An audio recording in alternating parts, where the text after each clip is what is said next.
une dynamique de gouvernement.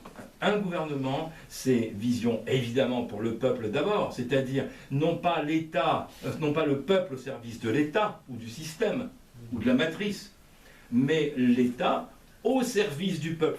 On va remettre les choses à l'endroit. Alors, et vous allez me dire, mais comment on va faire? Parce que et nous, le peuple, on dit, c'est bien, on dit toujours le peuple, pour le peuple, par le peuple, etc. Bon, on a vu l'ignorance, le mépris de la loi, c'est dans la Constitution. Bon, donc, comment on va faire? C'est simple. Je pense que vous l'avez expliqué un petit peu.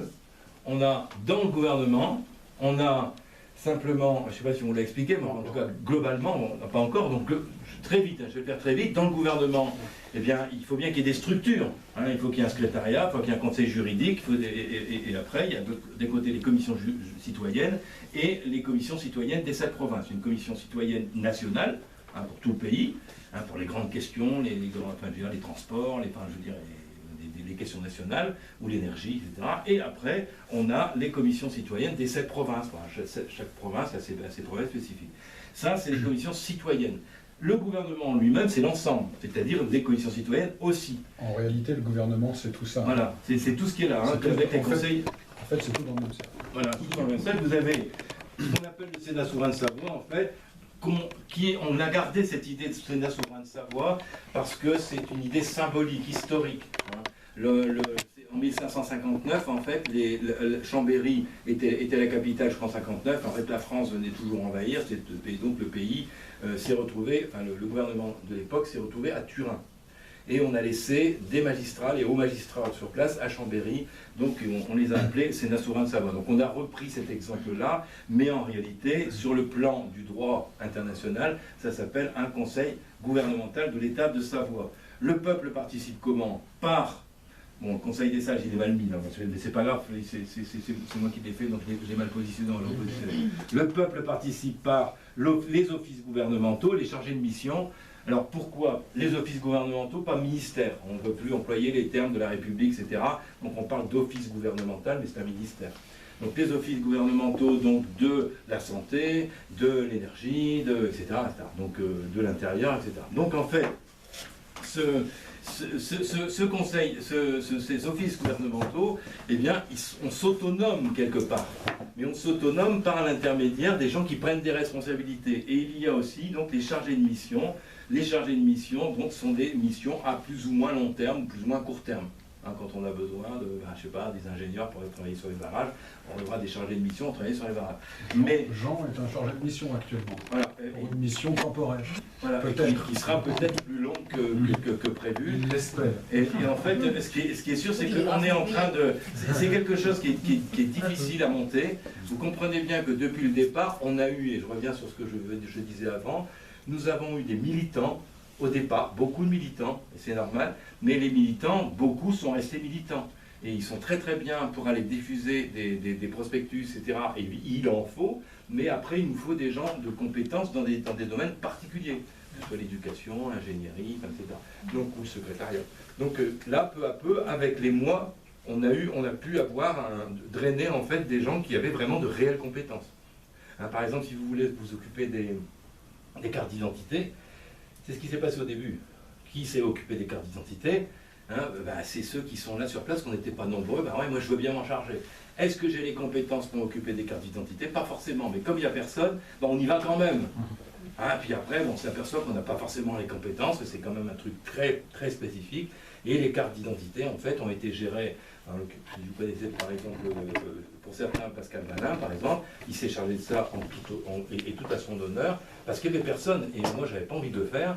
Et quand on n'était pas très nombreux, il a dit, je m'en occupe, mais c'est pas son truc. Et il se trouve que c'était pas son truc et ça n'a pas été géré convenablement, pas parce que c'était... Il avait ce qu'il a pu, mais il n'avait pas les compétences pour faire ça. Maintenant, on a des gens spécialistes pour faire ça. Donc, deux personnes. Donc, en fait, mais c'était le métier. Donc, ils faisaient ça, ils étaient secrétaires de direction. Donc, elles ont toute la structure intérieure pour pouvoir gérer tout ça. Mais ce personnel, on ne l'a pas comme ça.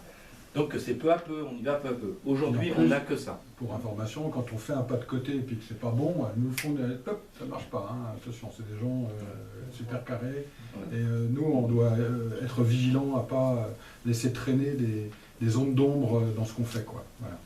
C'est vraiment important, parce qu'en fait, nous, aujourd'hui, on avait beaucoup de boulot au départ, bon, peu à peu, avec les personnes qui ont pris un Conseil national de transition, hein, et ce boulot qui était là, ben, tout compte fait, on en a beaucoup moins maintenant, apparemment, parce qu'on a délégué à fond.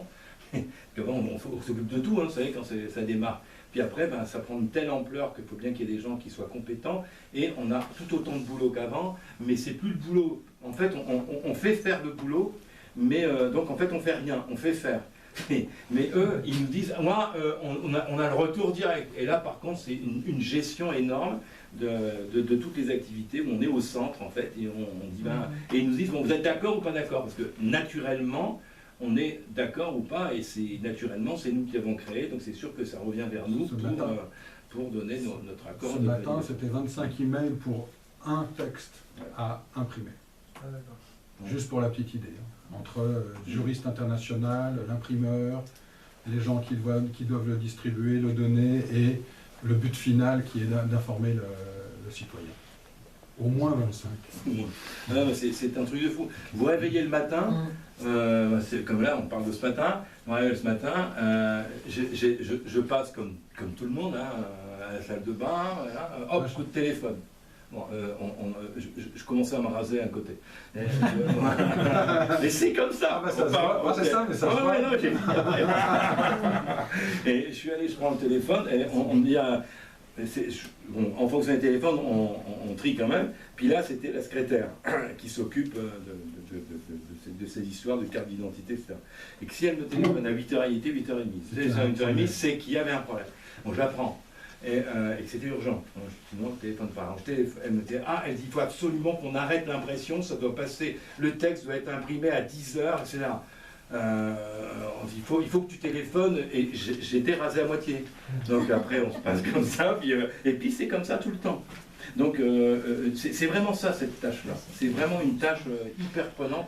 Et donc, je termine pour laisser la parole à peut-être aussi à Jean, je ne sais pas, et puis en tout cas à Hervé, mais, et puis à vos questions, c'est qu'on arrive à répondre à qui est en fait le peuple. Parce qu'on dit, c'est bien, qui est-ce qui prend, c'est quoi le peuple? Est-ce qu'on est là? Vous êtes gentil de nous dire le peuple, ben, c'est vous, c'est nous. Parce que nous, on n'a pas plus de légitimité que vous. Pas plus, aucune. La seule chose, on est gouvernement de transition, il ne faut jamais l'oublier. C'est une transition qu'on est en train de faire. On opère une transition. Donc la transition, c'est des gens qui se lèvent et qui disent, on en a ras-le-bol de ce système, on prend en main. Qui veut prendre en main? Qui veut prendre en main? Qui veut prendre en main, attendez, mec, il va falloir y aller, hein, d'accord, hein, et ben, les quelques qui disent, vous dites, bravo, allez, je veux bien y aller. Vous connaissez la Belle Verte de Colin Serrault? Oui. Qui veut aller sur la Terre, hein?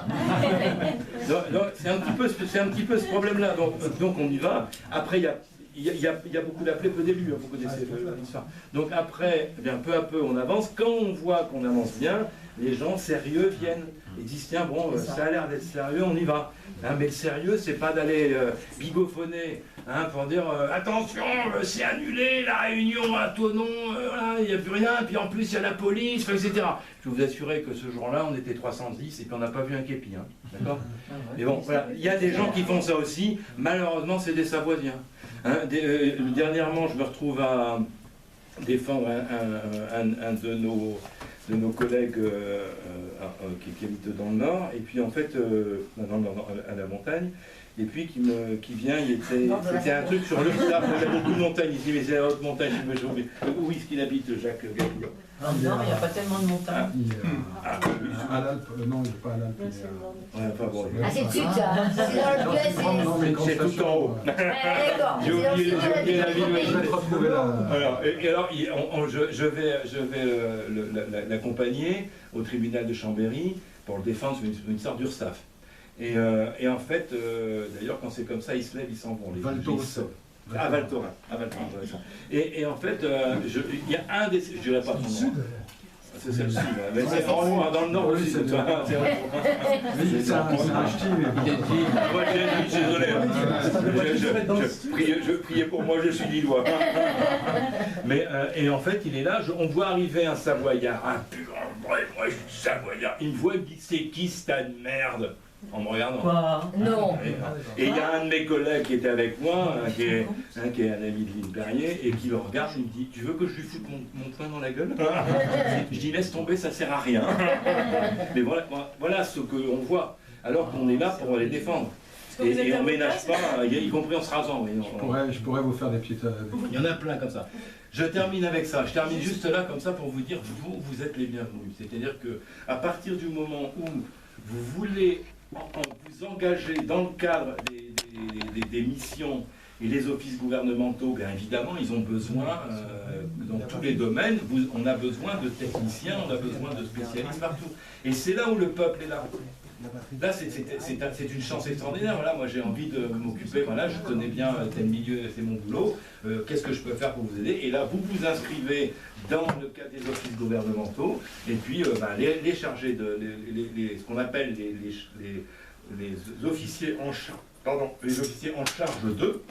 Eh bien, vous les contactez, il y aura toutes les adresses sur le site, parce que notre site a été hacké, hein, vous le savez aussi, toujours par les quelques meubles, là, on va avoir quelques petits problèmes juridiques, mais ça, ils l'ont choisi, hein. Ils sont grands, hein, donc ils ont plus de 60 ans, donc c'est plus des enfants.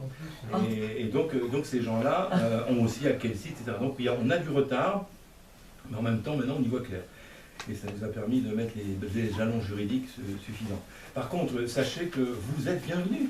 Vous dites, voilà, je vais voir sur le site, tu auras les adresses, ben voilà, l'éducation m'intéresse, le bâtiment m'intéresse, l'énergie m'intéresse, à qui je vais contacter, vous y allez. Et sur le site, il va être revu ce site. Hein. Dans un mois, on aura un site professionnel style d'État, parce que là, il est plus un peu populaire, il y a pas mal de petites gadgets dessus. Par contre, là, on va avoir un site qui est vraiment un site vraiment très officiel, comme si vous voyez France.gouv, machin, ça va être la même chose. Il y a 5 informaticiens qui travaillent dessus. Vous assurez qu'il faut y aller chercher les équipes.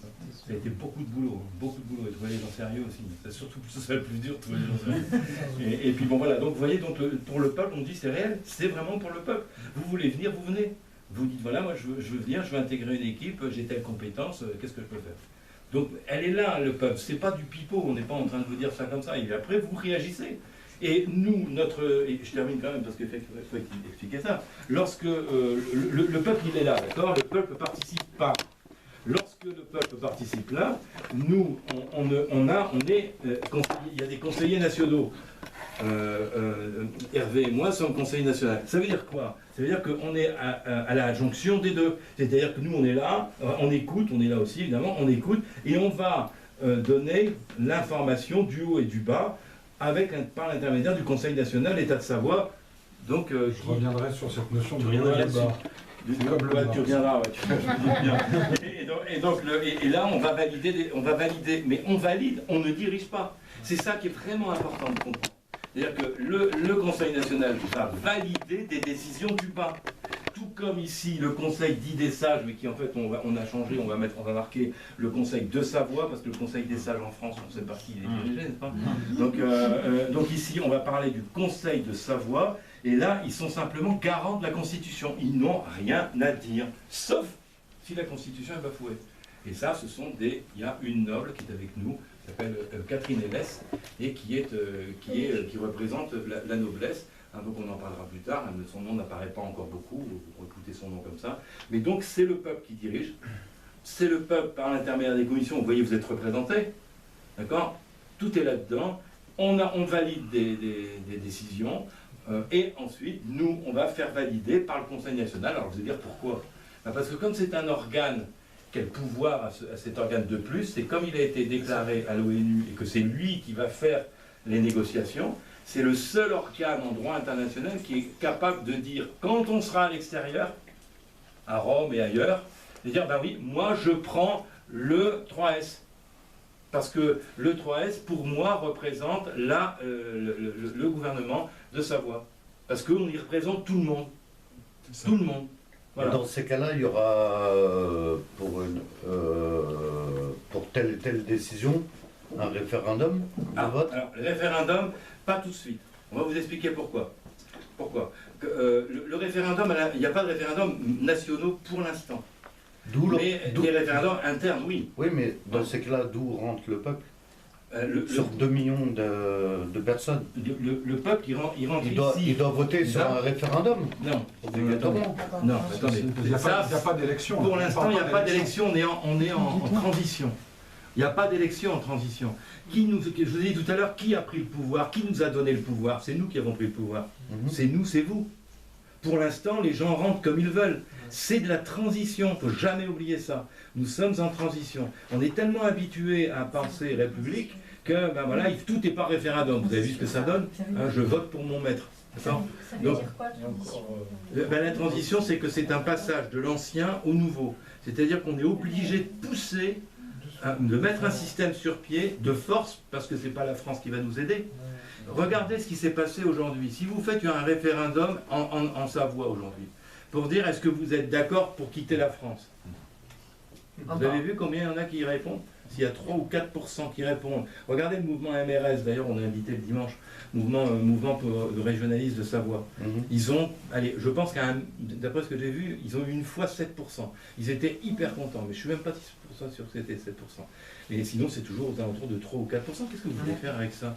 C'est certainement pas la France qui va aider les mouvements savoyards à faire de la publicité, etc., à passer sur la télé, etc. C'est impossible. Les gens, le peuple de Savoie, enfin ceux qui ne sont pas forcément éveillés, ils vont pas suivre. Moi je sais que les personnes à qui j'en ai parlé, ils m'ont dit oui, on verra si ça fait quelque chose. Enfin, ils sont tous sur la réserve. Mais est-ce que sur 2 millions de personnes, vous êtes sûr que tout le monde aura les mêmes idées? Non, justement. On nous a demandé, dans certaines réunions, faites venir les partis politiques, faire venir les syndicats. Voilà. Et on a dit, non. Chaque citoyen a le même droit à la parole. Exactement. Quand on recrute Jean, je lui demande pas de quel... Je t'ai demandé si tu étais de quel parti tu étais? Non. Vaguement, si, je lui ai quand même demandé si tu étais franc-maçon. On en a déjà à la tête, il était. C'est vrai que ça, je me souviens plus exactement, mais je suis quasiment sûr de lui avoir posé la question. Mais pour le reste, j'en ai rien à foutre de ce qu'il pense, qu'il soit à droite, à gauche, ça ne m'intéresse pas. Il habite sur le territoire, il y est probablement né, non, même pas, et par contre, mais il a fait ses études, il a vécu sur le territoire, il a fait vivre le territoire, il connaît le territoire. Et quand j'ai vu son CV, lui, il avait l'idée de rejoindre les cartes d'identité. Là, moi, j'ai dit à Thierry, non. Non, il a un CV structuré, il a quelqu'un qui a accompagné les restaurants, les brigades de restaurants, les événements que peuvent accompagner un restaurateur. J'ai dit, ce gars-là, il connaît l'humain, il connaît les personnes, il a l'habitude de rencontrer les gens au travail, on va lui demander plutôt ça. Donc on lui a demandé de venir sur le terrain, rencontrer les gens qui sont déjà actifs, en lui disant, tu ne vas pas faire leur boulot, et tu ne vas pas leur imposer du boulot. Tu vas juste proposer de les coordonner, et récupérer de l'information, et de mettre en place un réseau cohérent entre les fichiers électroniques et le terrain. Voilà. On lui a posé ça comme question parce qu'on a besoin de ça. C'est quelque chose de concret, c'est pragmatique, et ça va nous permettre d'avancer justement sur ces histoires de communication. Je vais quand même leur demander de faire du travail quand même. Oui, il va vous demander de faire du travail, mais bon, on ne lui a pas fourni de fouet. Voilà. Pour revenir à ça, ce Conseil national d'État de Savoie a été mis en place par M. Fabrice Bonnard. Il n'a pas fait les choses à l'envers, parce qu'on l'a encore écouté longuement. C'était quand? C'est pas hier soir. C'était encore hier soir. Et c'est tellement dense que moi je suis un autodidacte, je ne suis pas un juriste. Donc j'écoute, j'entends, je retranscris, je cherche, j'avance. Et mon rôle, d'une certaine manière, celui que je me suis donné, c'est de le redonner. S'il y a un truc que je ne comprends pas, je ne peux pas vous le redonner. Donc je bosse pour le comprendre et vous le redonner. Ce Conseil national de transition, il existe parce que Fabrice Bonnard, sous cette appellation-là, a interpellé l'ONU en lui disant « On est là, sachez qu'on veut la décolonisation ». Mais qu'est-ce que c'était à l'époque? Une boîte vide avec un juriste autoproclamé président d'une boîte vide. Il faut être cohérent, c'est exactement ça. Mais qu'est-ce qu'il avait fait avant? Il avait accumulé toutes les données pour pouvoir faire ça, et il avait créé, en 2014, l'appel à la population. Vous l'avez lu, vous l'avez probablement ici. Hein, il y a un appel à la désobéissance. Ah oui, oui. Cet appel, s'il avait été français en France, il partait en prison directement. Mais comme il l'a fait sur le territoire de Savoie en tant que Savoisien, personne n'a... C'est un acte de rébellion. C'est le premier acte de rébellion